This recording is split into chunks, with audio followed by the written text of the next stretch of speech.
Hello friends, welcome back to our YouTube channel next current. आज है 14 दिसंबर 2021 और 14 दिसंबर 2021 के जो भी करंट अफेयर्स के इम्पोर्टेंट क्वेश्चंस होते हैं उन्हें मैं यहाँ डिस्कस करूँगा और सभी क्वेश्चन से रिलेटेड आपको फैक्ट भी बताता हुआ चलूँगा। आप आज की वीडियो की PDF फाइल हमारे टेलीग्राम ग्रुप से डाउनलोड कर सकते हैं।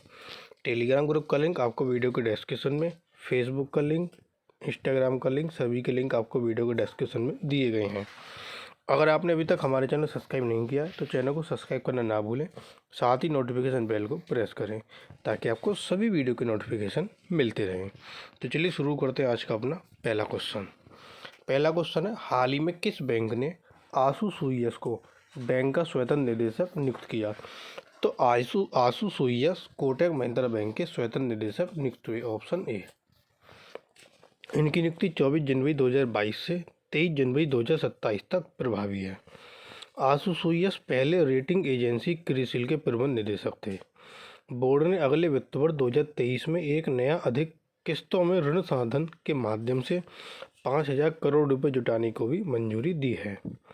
कोटक महिंद्रा बैंक ने भारतीय सशस्त्र बल अर्थात थल सेना, नौसेना, वायुसेना के कर्मियों के लिए वीर नाम के रुपए नेटवर्क पर कोटक क्रेडिट कार्ड लॉन्च करने के लिए NPCI के साथ भागीदारी की है। अब कोटक महिंद्रा बैंक ने स्वतंत्र निदेशक आशु सुइयस को नियुक्त किया। तो कोटक महिंद्रा बैंक की स्थापना 2003 में हुई थी, जिसका मुख्यालय आपका मुंबई में है। और इस समय जो कोटक महिंद्रा बैंक के MD और CEO हैं वो हैं आपके उदय कोटक। अगला क्वेश्चन, हाल ही में किस राज्य की पुलिस ने एक E-लर्निंग प्लेटफॉर्म उन्नति लॉन्च किया? तो उन्नति प्लेटफॉर्म लॉन्च किया दिल्ली पुलिस ने। Option B. दिल्ली पुलिस आयुक्त राकेश अस्थाना ने 12 दिसंबर को एक E-लर्निंग प्लेटफॉर्म उन्नति लॉन्च किया। इसे दिल्ली पुलिस की प्रमुख योजना युवा के तहत अखिल भारतीय तकनीकी शिक्षा परिषद सभागार में लॉन्च किया गया। यह युवाओं को शिक्षित करने और समाज के कमज़ोर वर्गों से स्कूल छोड़ने वालों को कौशल प्रशिक्षण प्रदान करने में मदद करेगा। उन्नति प्लेसमेंट सेल भी स्थापित किया गया है। अब दिल्ली पुलिस ने इसको लॉन्च किया तो दिल्ली के बारे में जानते हैं। यह है आपका दिल्ली, जिसकी राजधानी है नई दिल्ली। वहाँ के मुख्यमंत्री अरविंद केजरीवाल, उप मुख्यमंत्री मनीष सिसोदिया, उपराज्यपाल अनिल बैजल। कुल जिलों की संख्या 11, लोकसभा सीटें 7, राज्यसभा सीटें 3। अगला क्वेश्चन, हाल ही में केंद्र सरकार द्वारा किस राज्य में 5 ड्रोन स्कूल स्थापित किए जाएंगे? तो 5 ड्रोन स्कूल स्थापित होंगे मध्य प्रदेश में। Option C. ग्वालियर ड्रोन मेला का आयोजन 11 दिसंबर को नागरिक उड्डयन मंत्रालय और मध्य प्रदेश सरकार द्वारा किया गया। यह Madhav institute of technology and science Gwalior में आयोजित किया गया। केंद्रीय मंत्री ज्योतिरादित्य सिंधिया ने बताया कि ड्रोन तकनीक में युवाओं को प्रशिक्षित करने के लिए मध्य प्रदेश में 5 ड्रोन स्कूल खोले जाएंगे। ये 5 ड्रोन स्कूल आपके ग्वालियर, भोपाल, इंदौर, जबलपुर और सतना में खोले जाएंगे। अब मध्य प्रदेश में ये स्कूल खुलेंगे तो मध्य प्रदेश के बारे में जानते हैं। ये है आपका मध्य प्रदेश, जो आपका रेड एरिया है, जिसकी राजधानी है भोपाल। वहाँ के मुख्यमंत्री शिवराज सिंह चौहान, वहाँ के राज्यपाल मंगूभाई छगन भाई पटेल। कुल जिलों की संख्या 55, लोकसभा सीटें 29 और राज्यसभा सीटें 11। अगला क्वेश्चन आता है कि हाल ही में किस शहर में हुनर हाट के 34वें संस्करण का उद्घाटन किया गया? हुनर हाट का 34वां संस्करण का उद्घाटन आपके सूरत में हुआ। Option D. गुजरात के राज्यपाल आचार्य देवव्रत ने 12 दिसंबर को 34वें संस्करण हुनर हाट का उद्घाटन किया। 34वें हुनर हाट के 300 स्टॉल में से 30 से अधिक राज्य और केंद्रशासित प्रदेश के हस्तनिर्मित उत्पाद के साथ साथ पारंपरिक व्यंजन उपलब्ध हैं, जिसमें 600 से अधिक कारीगर और शिल्पकार भाग ले रहे हैं। अगला हुनर हाट नई दिल्ली के जवाहरलाल नेहरू स्टेडियम में आयोजित किया जाएगा। अब ये आपका गुजरात में आयोजित हुआ, गुजरात के सूरत में। तो गुजरात के बारे में जानते हैं। ये है गुजरात, जिसकी राजधानी गांधीनगर। मुख्यमंत्री भूपेंद्र पटेल, राज्यपाल आचार्य देवव्रत। कुल जिलों की संख्या 33, लोकसभा सीटें 26, राज्यसभा सीटें 11। अगला क्वेश्चन, हाल ही में मनोहर पर्रिकर विज्ञान महोत्सव का कौन सा संस्करण गोवा में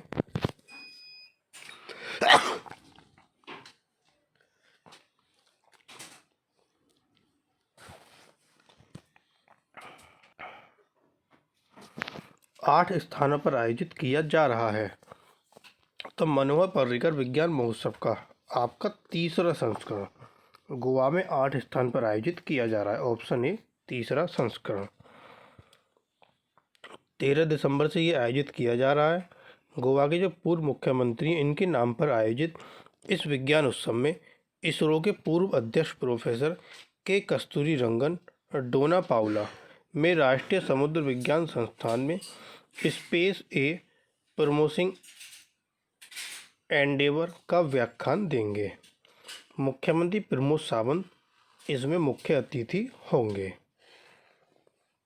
और ये जो आपका 4 दिवसीय भारत अंतर्राष्ट्रीय विज्ञान महोत्सव का 7वां संस्करण भी गोवा में आयोजित किया गया था। अब ये आपका गोवा में आयोजित हो रहा है, तो गोवा के बारे में जानते हैं। ये है आपका गोवा, जिसकी राजधानी पाणाजी।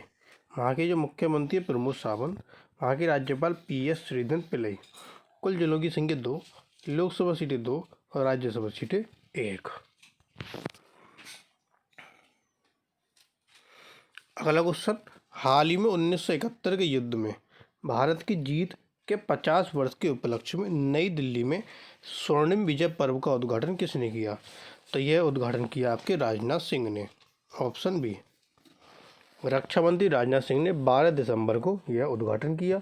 यह सशस्त्र बलों की वीरता और व्यावसायिकता और भारत पाक 1971 युद्ध में बांग्लादेश की मुक्ति में उनके योगदान की स्मृति में एक कार्यक्रम है। इस आयोजन में युद्ध में भारत की जीत के 50 वर्ष पूरे होने और स्वर्णिम विजय मशाल की यात्रा के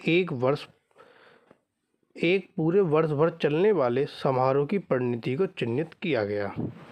अनुसंधान और विकास संगठन यानी कि DRDO ने 11 दिसंबर को पोखरण रेंज से helicopter launch stand of anti tank missile का भी सफलतापूर्वक परीक्षण किया।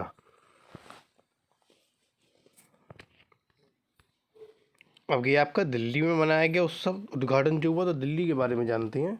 ये है दिल्ली, जिसकी राजधानी नई दिल्ली। वहाँ के मुख्यमंत्री अरविंद केजरीवाल, उप मुख्यमंत्री मनीष सिसोदिया, उपराज्यपाल अनिल बैजल। कुल जिलों की संख्या 11, लोकसभा सीटें 7 और राज्यसभा सीटें हैं 3। अगला क्वेश्चन, हाल ही में अबू धाबी ग्रांड प्रिक्स में फॉर्मूला 1 का खिताब किसने जीता? तो अबू धाबी ग्रांड प्रिक्स में फॉर्मूला 1 का खिताब जीता मैक्स वेरस्टैपन ने। Option C. रेड बुल के मैक्स वेरस्टैपन ने 12 दिसंबर को अबू धाबी ग्रांड प्रिक्स में फॉर्मूला 1 का खिताब जीता। उन्होंने मर्सिडीज के लुइस हैमिल्टन को हराया। वेरस्टैपन ने 10 जीत के साथ सीजन का अंत किया। फरारी के कार्लोस सेंज ने तीसरे स्थान पर रेस पूरी की। अल्फाटोरी के यूकी सुनोदा चौथे और टीम के साथी पियरे गैसली 5वें स्थान पर रहे। और जो आपकी ग्रांड प्रिक्स हुई थी 2021 में, उसमें कौन कौन जीते थे? जो बहरीन वाली ग्रांड प्रिक्स थी उसमें लुइस हैमिल्टन जीते। अमीलिया रोमांगना में मैक्स वेरस्टैपन, पुर्तगाल में Lewis Hamilton, Spain grand prix Lewis Hamilton, Monaco max Verstappen, Azerbaijan Sergio Perez, France की जीती मैक्स वेरस्टैपन ने। स्टायरिया में भी मैक्स वेरस्टैपन जीते, ऑस्ट्रिया में भी मैक्स वेरस्टैपन जीते और ग्रेट ब्रिटेन में आपके लुइस हैमिल्टन जीते। तो ये कुछ ग्रांड प्रिक्स थी, और भी ग्रांड प्रिक्स हैं तो उनको भी आप एक बार देख लेना। इसके बाद हम आगे चलते हैं। हाल ही में मिस यूनिवर्स 2021 का ताज किसे पहनाया गया? मिस यूनिवर्स 2021 का ताज पहनाया गया हरनाथ संधू को। Option D. सन 2000 में लारा दत्ता के खिताब जीतने के 2 दशक बाद चंडीगढ़ की रहने वाली भारत की हरनाथ संधू को मिस यूनिवर्स 2021 का ताज पहनाया गया। उन्होंने पराग्वे और दक्षिण अफ्रीका के प्रतियोगियों को हराया। 13 दिसंबर 2021 को इजराइल के एलात में आयोजित प्रतियोगिता में उन्हें ताज पहनाया गया। भारत ने इससे पहले 1994 में सुष्मिता सेन और 2000 में लारा दत्ता के साथ 2 बार यह जीत हासिल की थी। यह मिस यूनिवर्स इवेंट का 70वां संस्करण था। संधू को इस साल का ताज पूर्व मिस यूनिवर्स 2020 मैक्सिको की एंड्रिया मेजा ने पहनाया। संधू ने हाल ही में मिस डीवा यूनिवर्स इंडिया 2021 का भी खिताब जीता था। अगला क्वेश्चन, हाल ही में पैरा वर्ल्ड ताइक्वांडो चैंपियनशिप में रजत पदक किसने जीता? तो यह रजत पदक जीता चंदीप सिंह ने। Option A. उन्होंने 9 से 12 दिसंबर 2021 तक तुर्की के इस्तांबुल में आयोजित 9वीं पैरा वर्ल्ड ताइक्वांडो चैंपियनशिप में पुरुष प्लस 80 किलोग्राम स्पर्धा में पदक जीता। वह यह उपलब्धि हासिल करने वाले जम्मू कश्मीर के पहले पैरा एथलीट बने। पैरा ताइक्वांडो विश्व चैंपियनशिप के इतिहास में यह भारत का अब तक का पहला पदक है। अगला क्वेश्चन, हाल ही में लेखिका एनी राइस का निधन हो गया, वे किस देश से संबंधित थी? तो लेखिका एनी राइस वो अमेरिका देश से संबंधित थी। Option B. अमेरिकी लेखिका एनी राइस जो अपने बेस्ट सेलिंग गॉथिक उपन्यास इंटरव्यू विद द वैम्पायर के लिए व्यापक रूप से जानी जाती हैं, इनका दिसंबर में निधन हो गया। इंटरव्यू विद द वैम्पायर 1976 में प्रकाशित हुआ और एक बेस्ट सेलर बन गया। इसे बाद में 1994 में टॉम क्रूज और ब्रैड पिट अभिनीत एक फिल्म में रूपांतरित किया गया। एनी राइस ने द वैम्पायर क्रॉनिकल्स नामक एक श्रृंखला का निर्माण करते हुए पुस्तक के सीक्वल लिखने के लिए कार्य किया। अब ये अमेरिका की थी, तो अमेरिका के बारे में जानते हैं। ये है आपका अमेरिका, और ये क्या अमेरिका का आपका फ्लैग, जिसकी राजधानी है वॉशिंगटन डीसी। वहाँ की मुद्रा है आपकी डॉलर। वहाँ के जो राष्ट्रपति है जो बाइडेन, उपराष्ट्रपति वहाँ की कमला हैरिस। अगला क्वेश्चन, हाल ही में कायाकल्पित और रूपांतरित श्री काशी विश्वनाथ धाम का उद्घाटन किसने किया? तो यह उद्घाटन किया नरेंद्र मोदी ने। Option C. प्रधानमंत्री नरेंद्र मोदी ने 13 दिसंबर से उत्तर प्रदेश के वाराणसी के 2 दिवसीय दौरे पर हैं। उन्होंने कायाकल्पित और रूपांतरित श्री काशी विश्वनाथ धाम का लोकार्पण किया। श्री काशी विश्वनाथ धाम के फेज 1 का निर्माण लगभग 339 करोड़ रुपए की लागत से किया गया। 20 से 25 फीट चौड़ा कॉरिडोर गंगा पर ललिता घाट को मंदिर परिसर में मंदिर चौक से जोड़ेगा। यह परियोजना 5 लाख वर्ग फुट के विशाल क्षेत्र में फैली हुई है। प्रधानमंत्री ने 2019 में काशी विश्वनाथ धाम की आधारशिला रखी थी। अगला क्वेश्चन है आपका, हाल ही में आत्मनिर्भर भारत रोजगार योजना के तहत सबसे अधिक लाभार्थियों वाले राज्यों में कौन है? तो सबसे अधिक लाभार्थी वाले राज्य में यहाँ है आपका महाराष्ट्र। Option D. आत्मनिर्भर भारत रोजगार योजना के तहत जो सबसे अधिक लाभार्थी वाले राज्य हैं, उनकी सूची में महाराष्ट्र सबसे ऊपर है। इसके बाद आपका गुजरात है, उसके बाद तमिलनाडु, उसके बाद कर्नाटक और उसके बाद आपका उत्तर प्रदेश। योजना के तहत कुल लाभार्थी 3.97 मिलियन हैं। महाराष्ट्र में 0.64 मिलियन लाभार्थी हैं। उत्तर पूर्वी राज्य नागालैंड सिर्फ 43 लाभार्थियों के साथ सबसे नीचे है। अब महाराष्ट्र राज्य में सबसे ऊपर है, तो महाराष्ट्र के बारे में जानते हैं। ये है आपका महाराष्ट्र, जिसकी राजधानी मुंबई। वहाँ के मुख्यमंत्री उद्धव ठाकरे, वहाँ के राज्यपाल भगत सिंह कोश्यारी। कुल जिलों की संख्या 36, लोकसभा सीटें 48, राज्यसभा सीटें 19। अगला क्वेश्चन, हाल ही में किस देश के साथ उत्तर कोरिया ने कोरिया युद्ध को औपचारिक रूप से समाप्त करने की सहमति व्यक्त की? तो यह सहमति व्यक्त की अमेरिका और चीन के साथ में। Option A. अमेरिका, चीन और उत्तर कोरिया सैद्धांतिक रूप से 1950 से 1953 के कोरिया युद्ध को औपचारिक रूप से समाप्त करने की घोषणा पर सहमत हो गए और सियोल इसे पूरा करने के लिए जोर देगा। युद्ध के दौरान उत्तर कोरिया द्वारा आक्रमण का बचाव करने के लिए अमेरिका ने दक्षिण कोरिया के लिए लड़ाई लड़ी। 1950 से 1953 तक चले कोरिया युद्ध ने प्रायद्वीप को 2 भागों में विभाजित कर दिया।